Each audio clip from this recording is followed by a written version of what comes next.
ഇന്ന് തന്നെ ഡൗൺലോഡ് ചെയ്യൂ. കാണൂ നിങ്ങളുടെ ഫേവറേറ്റ് ഷോസ്. കല്യാണം നടക്കാൻ അവള് ജീവിച്ചിരിക്കണ്ടേ? ആ സന്ധ്യ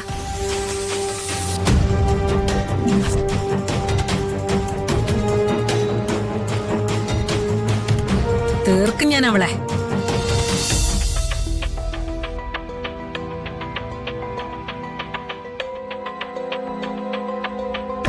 ഇനി ഒരു 2 ആഴ്ച രജിസ്റ്റർ ഓഫീസിൽ ചില കടമ്പകൾ കൂടി കടക്കാനുണ്ട്.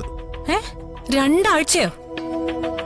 അത് പറ്റില്ല വക്കീലെ, ഇനി ഒട്ടും ലേറ്റ് ആവാൻ പാടില്ല.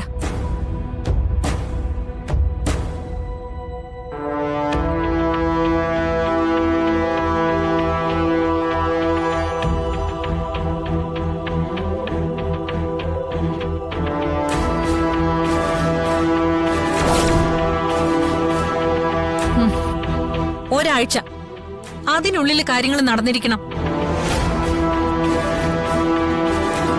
ഇത് എന്റെ അച്ഛൻ മരിച്ച ദിവസാ. അതിനു മുമ്പ് എല്ലാം പൂർത്തിയാക്കി എന്റെ അച്ഛന്റെ ചിതാഭസ്മം നിമഞ്ജനം ചെയ്യണം. സർക്കാർ ഓഫീസിലെ കാര്യങ്ങൾ അറിയാലോ. അത് സാധാരണക്കാർക്ക്. എന്റെ കാര്യം ഞാൻ പറയുമ്പോ നടന്നിരിക്കണം. കാര്യങ്ങൾ ഇങ്ങനെ ഒച്ചിന്റെ വേഗത്തില് വലിച്ചഴക്കാനല്ല, സൂപ്പർ ഫാസ്റ്റ് വേഗത്തിൽ മുന്നോട്ട് നീക്കാനാ വക്കീലിനെ ഏർപ്പാടാക്കിയത്. അവന്തിക തോറ്റു തുന്നമ്പാടി ഓടിപ്പോയതല്ലെന്ന് എനിക്കവരെ ബോധ്യപ്പെടുത്തി കൊടുക്കണം.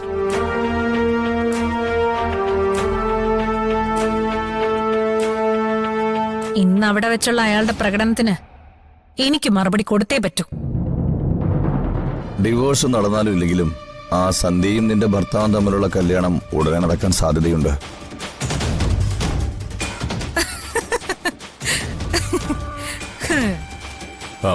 സാറ് പറഞ്ഞത് സത്യമാ. അവരുടെ കല്യാണം നടക്കുമെന്നറിഞ്ഞതിനാണോ ഈ ചിരി?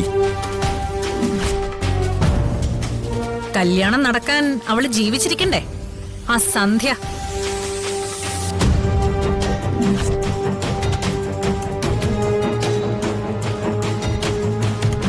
തീർക്കും ഞാൻ അവളെ.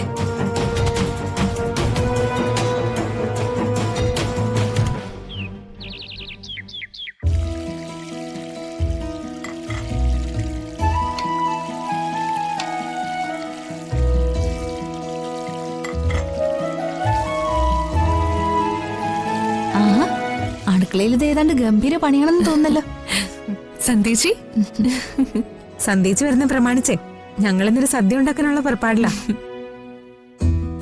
സാധാരണ സദ്യ കൊടുക്കുന്നത് കല്യാണം കഴിഞ്ഞിട്ടാ. ഇവിടെ ഞങ്ങൾ നേരത്തെ തരാന്ന് തീരുമാനിച്ചു. അതുകൊള്ളാലോ. എന്തൊക്കെ ഐറ്റങ്ങള്? എല്ലാം ഉണ്ട്. പുളിയിഞ്ചി, പുളിശ്ശേരി, പച്ചടി, കിച്ചടി തുടങ്ങിയ സദ്യക്ക് വേണ്ടുന്ന എല്ലാ ഐറ്റംസും ഉണ്ട്. ആ പിന്നെ തേങ്ങ വറുത്തരച്ച ഒരു തീയിലും ഉണ്ട്. നല്ല തേങ്ങ കൊത്തൊക്കെ ഇട്ട്. അത് അച്ഛച്ചേച്ചിയുടെ സ്പെഷ്യൽ ഐറ്റമാ. വേറെ ആരുണ്ടാക്കിയാലും അതിന്റെ 7 അയലത്ത് പോലും വരില്ല.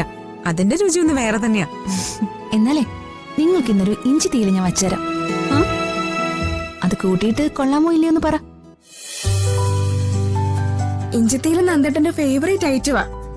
ഇന്നത്തെ സ്പെഷ്യൽ എന്റെ വക. നിങ്ങളൊന്ന് മാറിന്നേ, ഞാനൊന്ന് ട്രൈ ചെയ്ത് നോക്കട്ടെ.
അതിന്ന് എടുത്തോളാം.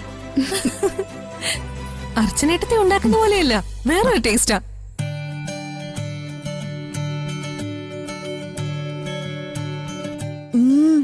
ഇത് നന്ദേട്ടന് തീർച്ചയായിട്ടും ഇഷ്ടപ്പെടും. എന്തായാലും ഒരു കാര്യം ഉറപ്പായി, നന്ദേട്ടന് ഇടയ്ക്കിടയ്ക്ക് ഇഞ്ചിപ്പുളി കഴിക്കാം. എന്തായാലും കുടുംബ കോടതിയിൽ വെച്ച് അവരുടെ മുഖത്തൊക്കെ അത്രയും പറഞ്ഞല്ലോ, അതിന് നന്ദേട്ടനെ ഞാൻ സമ്മതിച്ചു. കുടുംബ കോടതിയിലെ കാര്യം അവിടെ നിൽക്കട്ടെ. അന്ന് തട്ടുകടയിൽ വെച്ചേ അവന്തികയോട് നന്ദേട്ടൻ നടത്തിയ പെർഫോമൻസ് നിങ്ങളൊന്ന് കാണണമായിരുന്നു. സത്യം പറഞ്ഞ അവന്തികയെ തേച്ചൊട്ടിച്ചു കളഞ്ഞു. അവിടെ കൂടിയ ആളുകൾക്ക് മുൻപിലേ അവള് ശരിക്കും നാണം കെട്ടു. നന്ദേട്ടൻ അങ്ങനെ പറയുമെന്ന് ഞാനും വിചാരിച്ചില്ല. അവരുടെ പീഡനങ്ങൾ അനുഭവിച്ചും ഒടുവിൽ തിരിച്ചു കൊടുത്തപ്പോ അതിനെല്ലാം കൂടി ഒരുമിച്ചങ്ങ് കൊടുത്തു അല്ലേ? അതെ, പഴയ നന്ദേട്ടനല്ല ഇപ്പോ. കല്യാണത്തിന് മുമ്പുള്ള നന്ദേട്ടന്റെ ചിരിയും സന്തോഷം എല്ലാം തിരിച്ചു വന്നു. ഈ ധൈര്യം മുൻപേ കാണിച്ചിരുന്നെങ്കിലേ നന്ദേട്ടന് ഇത്രയും പീഡനങ്ങൾ അനുഭവിക്കേണ്ടി വരില്ലായിരുന്നു. നന്ദേട്ടന് ചേരുന്നത് സന്ധ്യേച്ചി തന്നെ. നിങ്ങളുടെ കല്യാണം മുടക്കാൻ എന്തായാലും എന്റെ ചേച്ചി ശ്രമിക്കൂന്നുള്ള കാര്യം ഉറപ്പാ.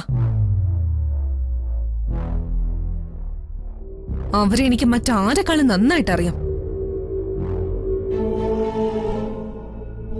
ഇപ്പൊ അവര് തോറ്റു നിൽക്കുക, അതും നന്ദേട്ടന്റെ മുന്നില്.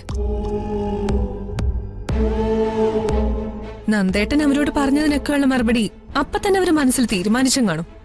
അതുകൊണ്ട് നിങ്ങൾ രണ്ടുപേരും സൂക്ഷിക്കണം.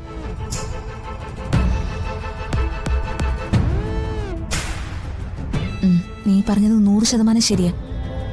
നിന്റെ ചേച്ചി ഒരു വല്ലാത്ത സാധനം തന്നെ. അറത്ത കൈക്ക് ഉപ്പ് തേക്കാത്ത ക്രൂരതയാ അവരുടെ മനസ്സിലുള്ളത്. എനിക്കത് നല്ലതുപോലെ അറിയാം. നിന്നോടായിരിക്കും അവർക്ക് ഇപ്പൊ ഏറ്റവും കൂടുതൽ ശത്രുത ഉള്ളത്. സ്വന്തം ചോര തന്നെ അവരെ വിട്ടിട്ട് ഞങ്ങളുടെ കൂടെ നിന്നല്ലേ. ജീവിതത്തിൽ കുറച്ചൊക്കെ നേര് വേണം ചേച്ചി. സത്യം പറഞ്ഞാൽ നമുക്ക് സമാധാനം ഉണ്ടാവും. എന്റെ ചേച്ചി സത്യം പറയുകയില്ല, കള്ളം മാത്രമേ പറയൂ, തെറ്റ് മാത്രമേ ചെയ്യൂ. ഞാൻ അവരുടെ അനിയത്തിയായി വന്ന് ജനിച്ചത് എങ്ങനെയാണെന്ന് എനിക്ക് തന്നെ അറിയില്ല. അത് പണ്ട്. ഇപ്പൊ നീ ഞങ്ങളുടെ അനിയത്തിയ അല്ല അതിരെ? അത് പിന്നെ പറയാനുണ്ടോ? ഇപ്പൊ അച്ഛന്റെ ചക്കര മോളും ഏട്ടന്മാരുടെ പൊന്നാര പെങ്ങളും അല്ലേ. എന്റെ ലൈഫിൽ കിട്ടാവുന്നതിൽ ഏറ്റവും വലിയ സന്തോഷം ഞാൻ ഈ വീട്ടിൽ അനുഭവിക്കുന്നത്. ഇനി നിങ്ങളുടെ കല്യാണം, അതാണ് എന്റെ ഏറ്റവും വലിയ ആഗ്രഹം. അത് നമ്മൾ എന്തായാലും പൊളിക്കും. ഇവരുടെ ആതിരാത്രിക്ക് വേണ്ടി നമ്മൾ ഇവിടെ ഒരു മണിയറ ഒരുക്കും.